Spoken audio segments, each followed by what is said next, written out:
Welcome to another D3 mini episode live from Mutiny Federation Training Center. Today we have Eli, the Dreamboat Perez, and Smokin, Eric Bronson.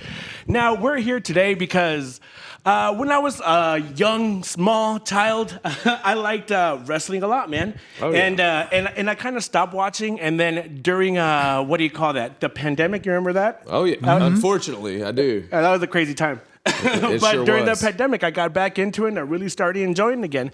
And also, I feel a lot of people did, man. All of a sudden, they're selling out arenas again, you know? Oh, so yeah. I feel like it's a hot topic. I seen your guys' show. I really enjoyed it. And then, therefore, I decided, hey, come on D3 Mini and talk to us about it a little bit. Man, awesome. Now we're here. Thank you for having us on, brother. We really appreciate you guys. Yeah, and I really like your in-ring personality. You guys both have really good personalities, I feel like, in-ring. Thank you. But I guess I could start with my first question. Okay.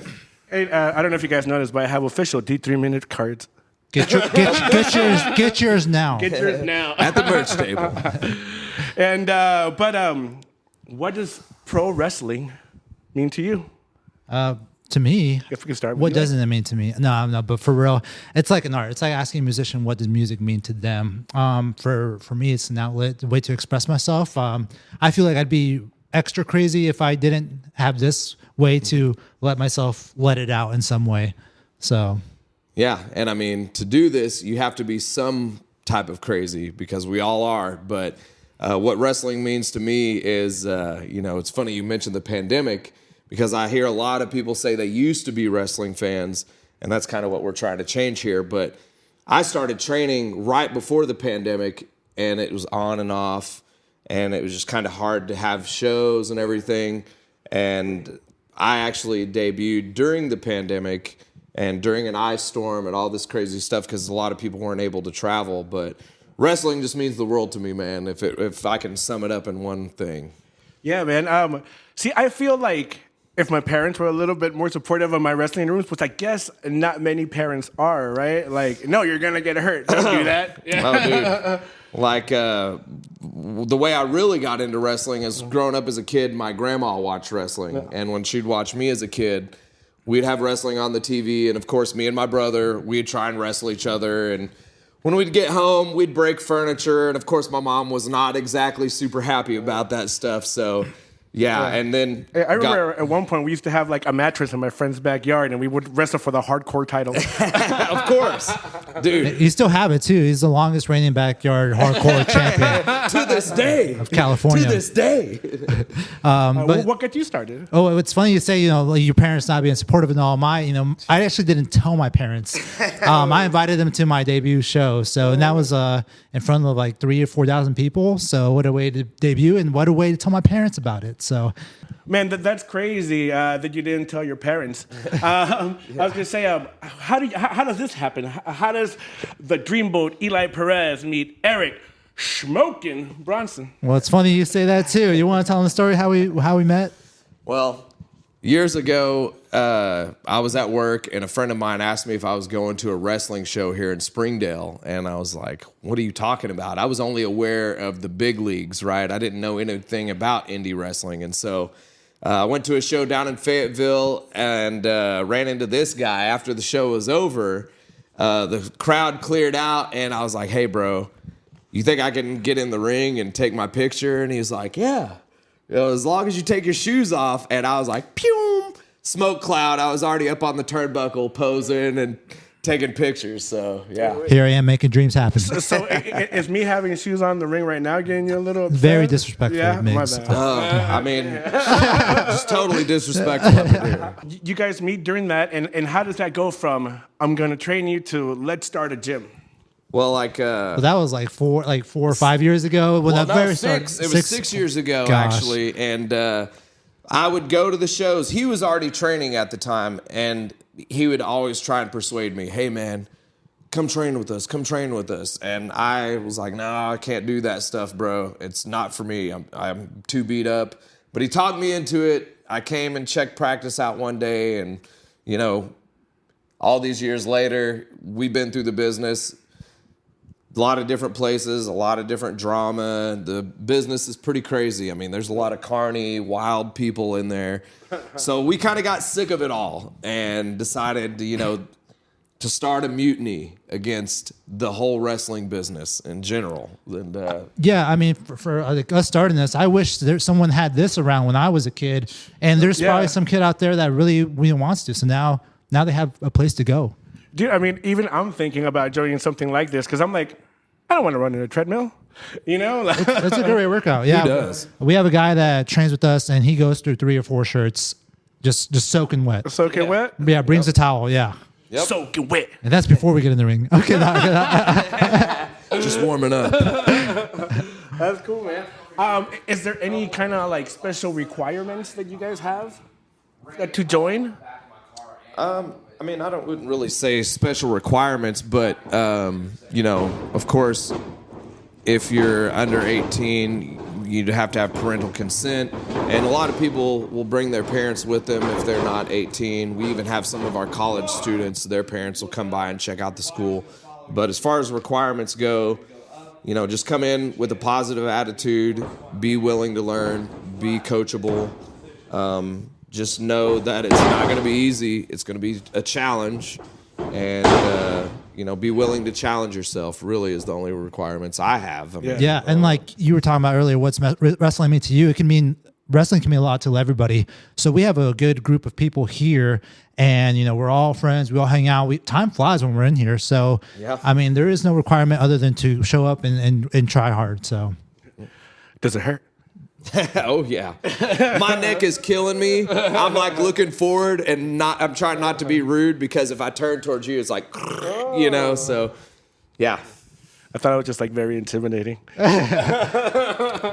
on wood, I haven't had any really bad injuries. Knock on wood, other than my ankle, and then I try to keep playing soccer on it. And then, of course, every now and then you feel some pains, but it's all worth it. Yeah. You talk about the classes going like really fast. How long is a class usually? We start at 6, but people show up early, which is people want to be here. I saw that on the wall. Be early or be on time. Be on time is what it said. Yeah, we have like a 10 thing that we printed out of things that cost nothing. Yeah, it takes zero talent. For these things. And, we're early. Class is 6 to 8. We're here Monday through Thursday. And you can find us on Google Maps if you're interested in the school to see how far we are. Mutiny Wrestling Federation. But and if you do want to come try it, the first session's free. So, we don't want you to, we take your money. A lot of schools are going to charge you a lot of money up front. Yep. We don't do that. We'll let you come watch a session or take part in the first session. And then if you're down for it, it's like a monthly gym. You come, sign up, and we have a set fee. It's going to be better if you pay that set fee versus paying each session. Come give it a try. Yeah. I mean, I know that in wrestling, there's a lot of different like positions, or spots. Do you guys teach more than just like being a wrestler? Absolutely. I mean, we do, of course, a lot of in-ring stuff here, but we work on character stuff as well. We work on, interview positions, managers, announcers. We don't really have announcers. We do that stuff in post-editing and stuff, but there's a lot of different positions we train here, but mostly we focus on the in-ring stuff and character stuff. I thought being an announcer would be cool. And when I was watching your show, I was like kind of announcing in my head. I was like, I think I know all these moves, And if I didn't know one, I'd get upset. Take your notes. Yeah, and then me and Irvin Camacho. You guys at home might have heard of this Irvin character. Might have, but maybe. But we talked about like it'd be cool like if I was like a manager. And I was like the manager to like your smallest wrestler, because I'm a pretty big dude, And then but the small wrestler will like help fight big dudes, or will fight big dudes all the time, and I like help him win. I like where this is going. Yeah. I can work with that. Found you a manager. Yeah, so let me know. And when I was at your show, one of the ladies came up to me. She's like, "Are you a wrestler?" And I was like. No. Not yet. Could be. If he joined the mutiny, you never know. The mutiny. Put the work in. But okay, I guess my question about that is, what is the ring made of? Because if I fall, It's not a trampoline for all of you out there who think, it's like a pillow or whatever, but it's metal frame, there's wood, and then there's about that much pad, and then a canvas over that. So, yeah. so you guys have shows, and I keep mentioning the shows, and I don't know if any of you guys have been there, but they're quite entertaining. But how does a student earn his way to making it onto one of those shows? Well, a lot of work goes into earning your way on a show. I mean, and that could be in a lot of different capacities. So as far as earning your way on a show to wrestle, it's a long journey because it starts training here in the ring. And then when we do have shows, our students will do what we call in the business paying their dues. They show up, they help set up the ring, they help with production or anything needed for show day. They may need to run down to the store and grab some water for the locker room or whatever it may, pick up catering for us, whatever it is.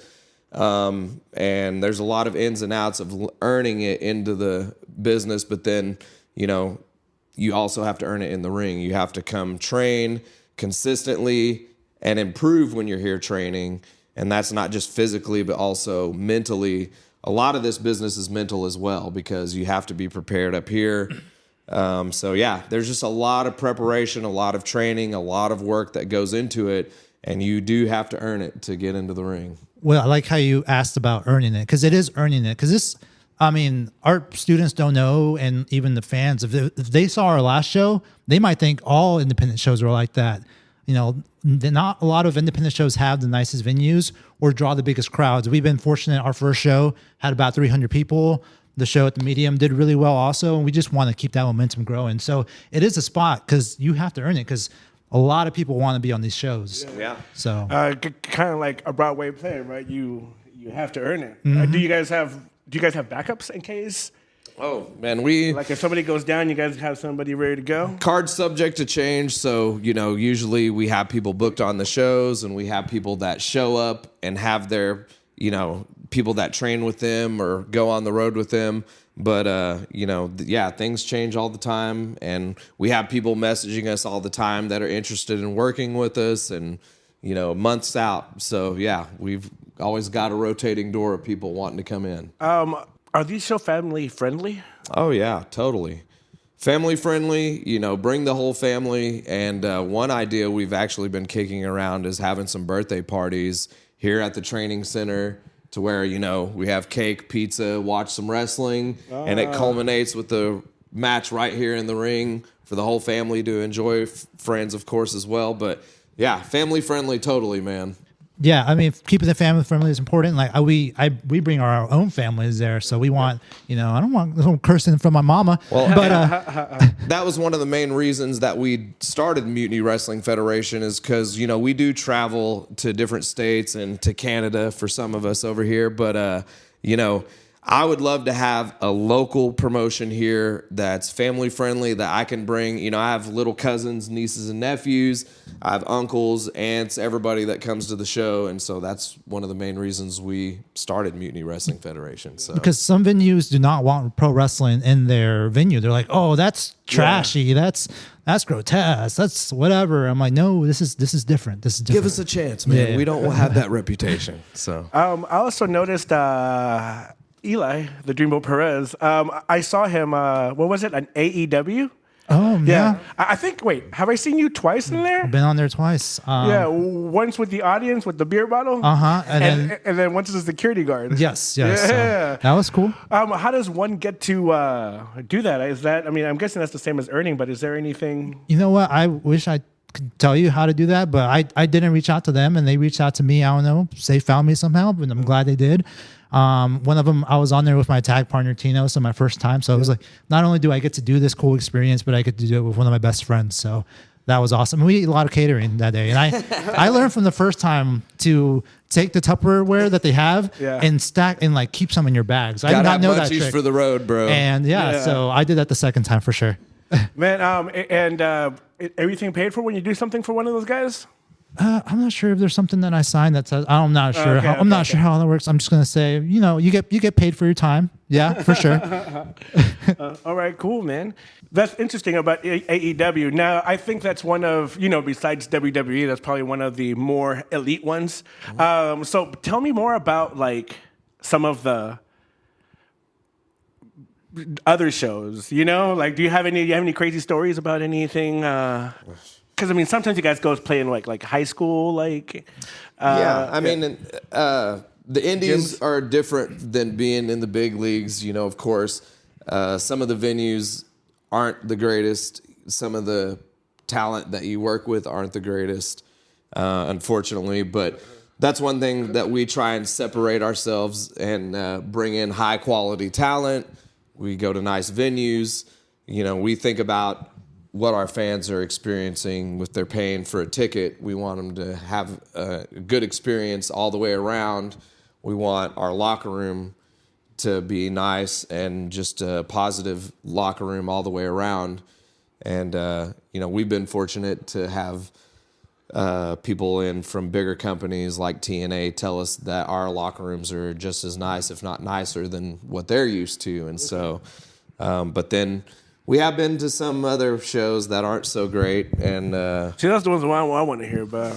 All right. Well, Those tragedy stories. Well, I'll kind of start at the top. I've wrestled at like the Buccaneers football stadium, MetLife baseball. Oh wait, no, I don't like the Buccaneers. MetLife. that's pretty impressive, though. I think that is pretty impressive. I think it's That's the Texas Rangers. I've wrestled there too. Yeah.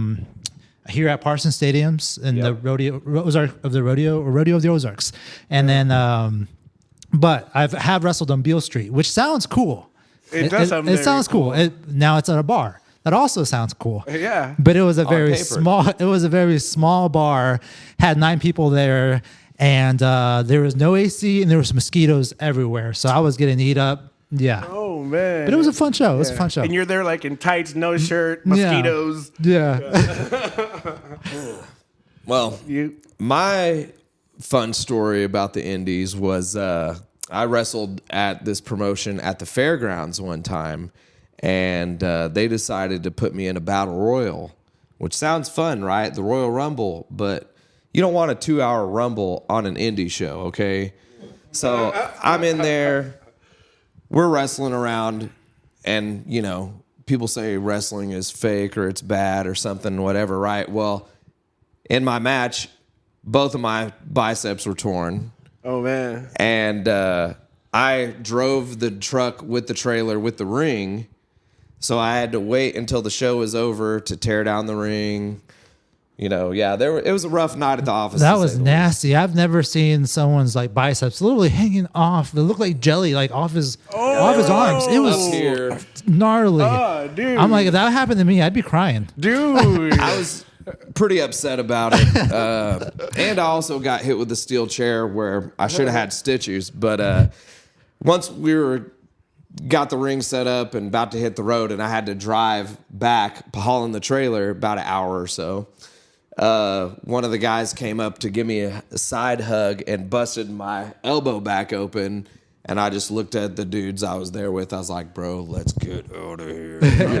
But yeah, that was, the indies. There's some good times out there sometimes. But thank God we don't have anything like that here at Mutiny. So I saw that you guys had your student, and she was new, Anna Ray. Oh, yeah. Anna. Yeah, she came by to watch WrestleMania last year at the pad, dude. That was cool. Are we doing that again this year? We should. Now we Let's make the plan. I'm always down for a good WrestleMania watch party. So Irvin, are you down? Yeah. All right. And so tell us more about her story, how she got in it, and how that happened.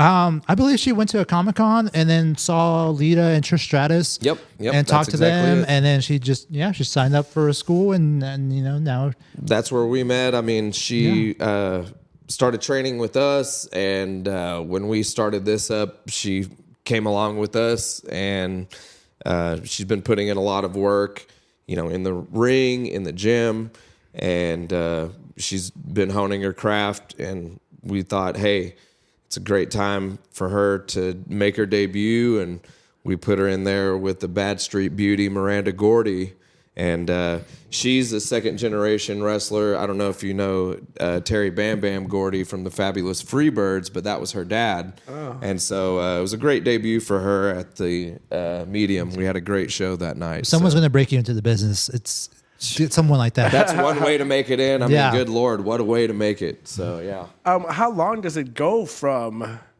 like, in the ring to... You know, everyone's journey is different. Some people pick it up faster than others. It's really just like anything in life. Just whenever you're ready, and you know we think you're ready, and you're ready, then go. You know. Yeah, you have to really feel like you're ready, and you know, also your coaches will usually tell you. But when I started training, it was during the pandemic. It was really on and off.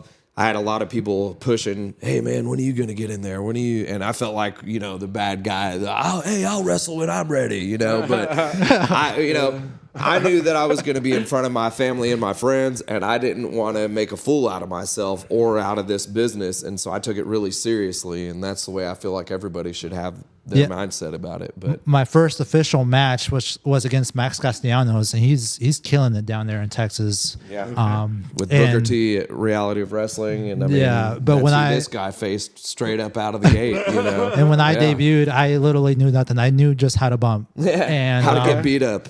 And what is a bump? A bump. Oh, that is a falling with style. Yes, that's what, when you get slammed in wrestling, that's what we call taking a bump or whatever. And so, when people get slammed or suplexed or any of that, that's taking a bump. So, So he just kicked my ass. I mean, and I'm sorry, I don't know. From pillar to post. I was there working security at that show at that point. And I was like, damn. Yeah. When you start out, do you always start off like losing and stuff, or can you? I mean, is that part of it? I mean, for the most part, absolutely. There's a few exceptions to the rule, like these big powerhouses. I mean, that's Brock what I'm saying. Lesnar, A big powerhouse like there. Brock Lesnar, someone. Yeah, he's going to come in and wreck shop. But, you know, regular folks, they usually come in. That's another part of paying your dues is you lose and you lose until eventually the fans get so sick and tired of seeing you lose. They want to see you kick some ass. And you have to learn and gain experience because those experienced wrestlers beat you up. So I always wanted to be like, I just started thinking about it, like, I think I'll be a heel. You know? Being a heel is fun. Yeah. And you're also, I think it takes like a little more for everybody to not like you. You know, I've seen some people like around and like here locally and or like, what do you call it? The indie scene and the indie scene. Mm-hmm. And then like, I'm like, I really don't like that guy. And I'm like, just something about his face. I just want to. Yeah. And then I'm like, wait a minute. Is he doing a really good job right now? Yeah. Well, and that's what's funny to me about a lot of the fans sometimes is they're just, well, tell me why this wrestler sucks and they don't like him and they just need to be fired. And I'm just thinking to myself, well, they're doing their job. You know, you have to want to punch someone in the face and want to see the good guy come in and punch that guy in the face. Yeah. And that's what wrestling's all about. So yeah. Now, I asked this earlier about your names and you traveling with them, but where does those names come from? Like, how did you come up with the Dreamboat Eli Perez? Eli the Dreamboat Perez. So Eli, well, my mom's name is Elvira. So I really really close to my mom. So just keeping kind of some, and I also have a nephew called, his name's Elimar. So I kind of took that and my mom's maiden name, shortened it. So that's Eli Perez. And the Dreamboat, people like kept saying I look like Ricky Steamboat, and I love doing this chop. So I was like, Steamboat, Dreamboat, and then I just I thought you were gonna be like, Dreamboat, fucking look at me. Yeah, I mean that too, man, that too. What about Smokin? Eric Bronson. You talk about wanting to be a heel. Originally, you know, I wanted to be a bad guy, and people didn't, you know, they didn't think it was believable. But until they get to know me, but I smoke for a reason. You know, I have a crazy temper. A lot of unreasonable, irrational things just make me crazy and make me mad and make me lose my temper. And so finally, one of my coaches I was training with at the time suggested, dude, just be you. You can still have that mean streak, but let them know all about the Smokin and everything. And so, speaking of all that, when can we catch your next show? Where can we see you guys live in action? Our next show is going to be Mutiny Wrestling presents March of Ides, March 15th, 2025. eat a gummy, dummy. It's Ides of March, and it's Saturday, March 15th at the Springdale Parks and Rec Center. Get your tickets now. So March 15th, and where can we find Mutiny Wrestling, and where can we find you guys? You can follow Mutiny Wrestling on all social medias: Facebook, Mutiny Wrestling Federation; Instagram, Mutiny Wrestling Fed. And then, you can. We're on YouTube. We're on all social media platforms. And even if you want to find us on Google Maps, we're on there as well. And then if you want to find me on social media, it's Smokin Eric Bronson. Just look me up. And for me, it's Eli_Perez 64 on all social medias. Pinkies out. And we asked this to everyone on the District 3 podcast. Even though this is a meeting, we're still going to ask it. What do you guys do to take care of your mental health? I like to hang out. I have 2 cats and the dog, so I hang out with them. I play FIFA to distract me sometimes, and that's pretty much it. Oh, go to the gym. I go to the gym a lot. I play soccer. Yep. I go to the gym. I go to church, and of course, smoke to take care of your mental health, folks. It's good for you. And I guess we'll wrap it up. And that's been another. We actually had a few questions for you, bro. I don't have my fancy note cards here, but I'm a yeah. There we go. I wrote these questions. So, who is your favorite wrestler? You know what? I didn't ask you guys that. You go after me. My favorite wrestler growing up was Shawn Michaels, the Heartbreak Kid. He's one of the best of all time. Yeah. I like that one. Yeah, I really liked him. And The Rock, of course, and Stone Cold. They were always there. But yeah, the Heartbreak Kid. Nice. Yeah, I'll probably say Shawn Michaels too. Yeah. Wow. Okay. Well, I can tell that by your character a little bit. It's kind of. That's where the dreamboat comes from. Well, mine, of course, is the Macho Man, Randy Savage. Yeah. Oh, yeah. Ooh, yeah. And you got any more questions over there? And if you were to be a wrestler, what would your wrestling name be?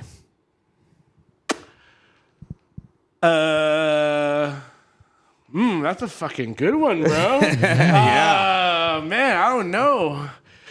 I'll say it one more time. Fuck, I don't know. Big Miggs, bro. Yeah, Big Miggs. for putting me on the spot. Yeah, Big Mix would be cool. Or maybe something like Tiny Tim, you know? Tiny. I keep it just tiny. Tiny. There you go. Yeah, man. Anything else before we wrap this show up? All right. What was your favorite part of the Uprising show? You went to the show. What was your favorite part of the show? Oh, man, what was my favorite part of Uprising? That's a good one. No pressure. We're here. Not my match. That match that went all over the place, that was good. Also, you guys really got me with, you guys had that first of all, that dude's leg came off. And I didn't know he didn't have a leg. Yeah. And then he had like his model or his manager or whatever you guys call him. And then so she was there and I was watching her kind of like do her thing, and all of a sudden she's getting like flipped in the ring, So yeah, that just caught me by surprise. I was like, whoa. And by that time I already hit the parking lot, so I was like, whoa. You never know what's going to happen at a Mutiny show, so be sure to check it out. Yeah, man. Well, anyway, that's been another episode of the District 3 podcast. Scratch that. D3 mini episode. I hope we get to see you guys on another one.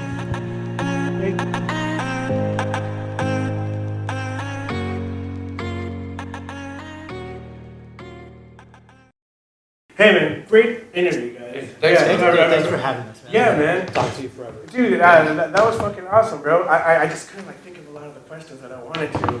Yeah. You're on the spot. But it's like, look at that. Is wrestling fake? Fake? Fake? You want to talk about fake? Hey, you really came in here? You really gonna come in here and ask me, oh, this is fake?